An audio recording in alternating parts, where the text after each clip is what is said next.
Then, take your heat gun or hairdryer and start applying heat to the outer edges of the screen in order to warm up and loosen the adhesive that secures the screen to the inner bezel. After you've loosened the adhesive enough, you will need to find an entry point to insert your pry tool underneath the glass to pry up the screen. If you are replacing a shattered glass touchscreen, as a tip, you can cover the screen in clear tape such as packing tape or scotch tape. This will help keep the broken pieces together as you pry the cracked screen off. You want to start on the left-hand side of the iPad because the flex cables for the touchscreen are located at the right, and you may not want to damage them with your pry tool. Once you have found a good spot to get your pry tool underneath the glass, you can insert an additional pry tool or guitar picks to start releasing the adhesive that secures the screen to the inner bezel. You can use multiple guitar picks as shims to prevent the screen from setting back onto the adhesive, but also as leverage when prying up the screen. And you're going to want to keep your heat gun handy, as you will most likely need to reapply heat a few times to loosen more of the adhesive. You want to work your way along all sides, gently releasing the adhesive from the glass. One thing that you'll want to be very cautious of is not to insert your pry tool too far underneath the screen because you could easily damage the surface of the LCD.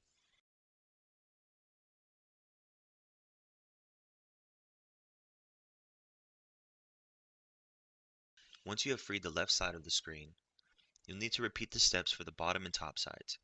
Slide your pry tool along the edges and sides and insert additional guitar picks as necessary to keep the screen propped up from the adhesive.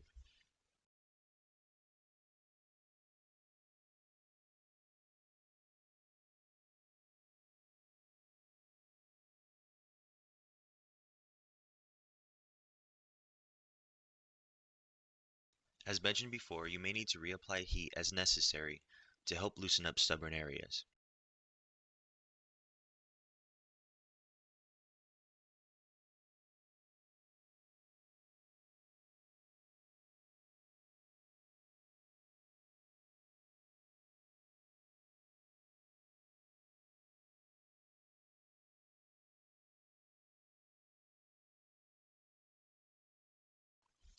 Once you have pried up the top, left, and bottom sides of the screen, you can then use your heat gun to help you fold over the screen from the left side towards the right like a book.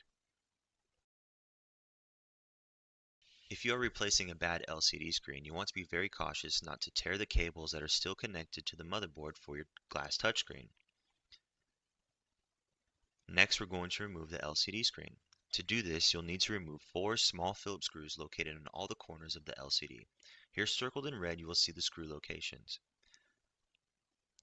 Some of the screws may be covered with some of the factory adhesive, so you may have to do some poking around to find the screw location to remove it.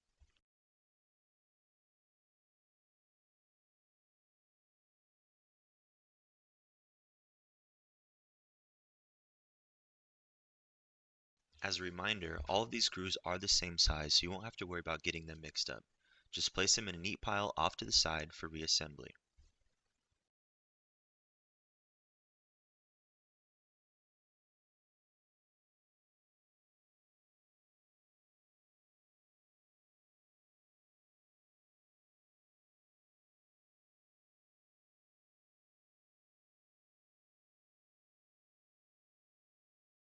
Next, you're going to lift out the LCD screen. Start from the top and pull it towards you.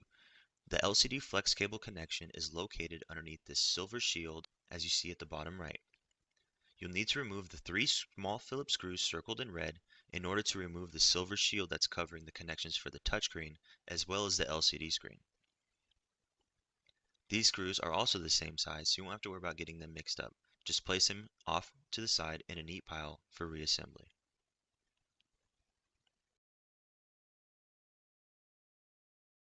Be aware that the LCD flex cable is adhered to the underside of this silver shield. We find it easiest to take your nylon spudger or pry tool and pry from underneath the LCD flex cable in order to release the pop connection and the shield. With the connections now exposed, first release the jawbone connection by lifting up the black tab using your pry tool and slide out the ribbon cable. Next, you will then have 2 pop connections remaining to release the glass touchscreen. Gently lift up from underneath the silver socket using your pry tool to release the connections.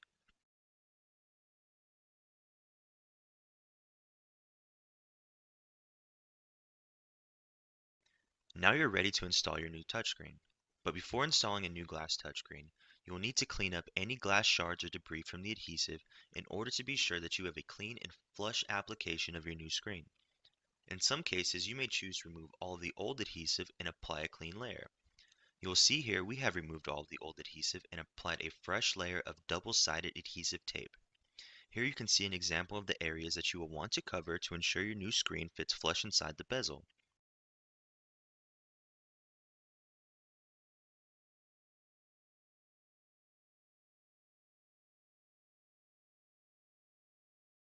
Before installing your new touchscreen, make sure to remove all of the white film that's covering the double-sided adhesive.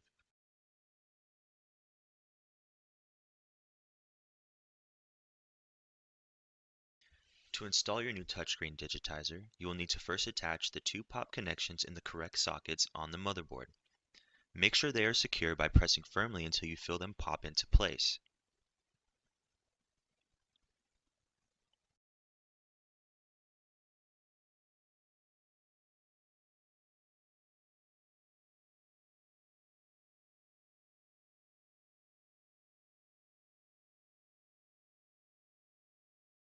Next, insert your home button flex cable into the slot of its jawbone connection.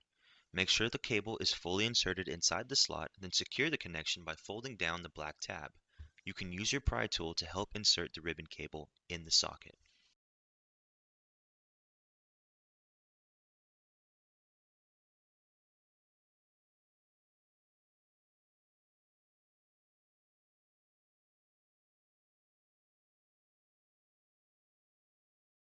Now you're ready to install your LCD screen. Give both the inside of your glass touchscreen and the surface of the LCD a quick wipe down using a microfiber cloth to remove any fingerprints or dust.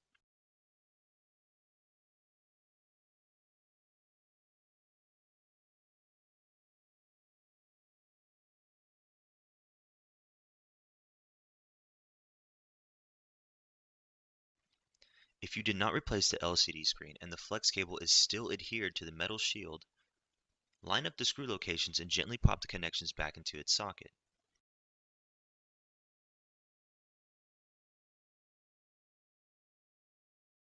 Now you will need to install the three small Phillips screws in the locations circled in red.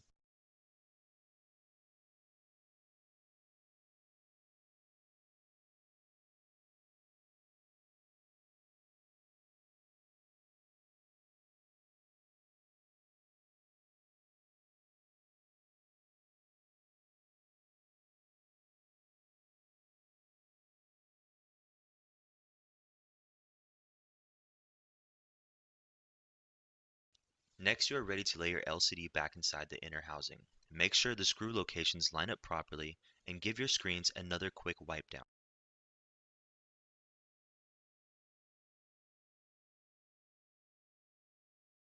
Next, you will need to install the four small Phillips screws in each corner of your LCD. You will see these screw locations circled in red.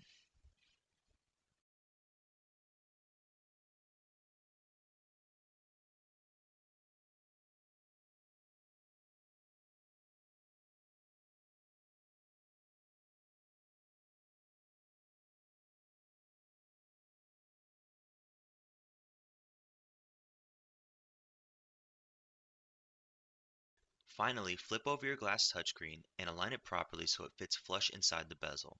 Be careful not to touch the inside of the touchscreen or the LCD so you don't leave any fingerprints sealed underneath the glass.